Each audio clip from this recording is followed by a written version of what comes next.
Një ndryshim 180 gradë në qëndrimin e drejtuesit të SPAK-ut Altin Dumani për përfaqësimin e ankimit në kolegjin e posaçëm të apelimit ndaj subjektit të rivlerësimit Ylli Pjetër Nikaj ka ngritur dyshime serioze për ndikime dhe marrëveshje të fshehta në prag të garës për kreun e ri të SPAK-ut. Bëhet fjalë për të njëjtën çështje të vettingut, ku SPAK në seancën e parë kishte kërkuar shkarkimin e subjektit për mos justifikim pasurie, ndërsa në seancën përfundimtare ndryshoi qëndrim duke kërkuar konfirmimin e tij në detyrë. Ky kthim befasues ndodh në një moment delikat kur pritet zgjedhja e drejtuesit të ri të SPAK-ut dhe çdo votë e anëtarëve të Këshillit të Lartë të Prokurorisë mund vendos fituesin. Burime nga prokuroria e posaçme bëjnë me dije se Altin Dumani ka shprehur hapur mbështetjen e tij për kandidatin Klodian Braho, ndërsa lobimet, pazaret dhe shkëmbimet e ndereve kanë hyrë në fazën e hapur të asaj që disa prokurorë quajnë klering institucional, nga kërkesa për shkarkim në kërkesë për konfirmim. Çështja ka në qendër prokurorin Ylli Pjetër Nikaj, i cili ishte konfirmuar nga Komisioni i Pavarur i Kualifikimit, por vendimi ishte ankimuar nga Komisioneri Publik Florian Ballhysa,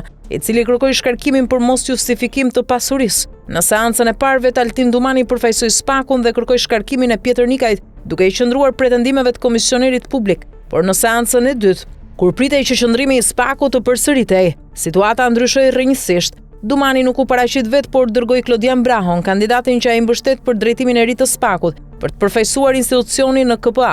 Braho në përfundim të seancës paraqiti qëndrimin e kundërt me atë të mëparshëm. Drejtuesi i SPAK-ut kërkon lënien në fuqi të vendimit të KPK-s, deklaroi ai, duke kërkuar që Ylli Pjetër Nikaj të konfirmojë në detyrë. Ky ndryshim i papritur erdhi në të njëjtën periudhë kur prokurori Pjetër Nikaj është përmendur si mik i ngushtë i antarit të Këshillit të Lartë të Prokurorisë Zeqir Hoda, vota e cilit mund të jetë vendimtare në garën për kreun e ri të SPAK-ut. Dyshime për marrëveshje të heshtura. Burime nga KPA dhe SPAK pohojnë se ndryshimi i kursit nuk ka qenë institucional, por rezultati një marrëveshje të heshtur për të siguruar mbështetjen e Hodës në favor të Klodian Brahos. Në praktik kjo do të thotë se drejtuesi aktual i SPAK-ut po përdor pozicionin e tij institucional për të ndikuar në proceset e rivlerësimit në këmbim të votave për kandidatin e preferuar të tij.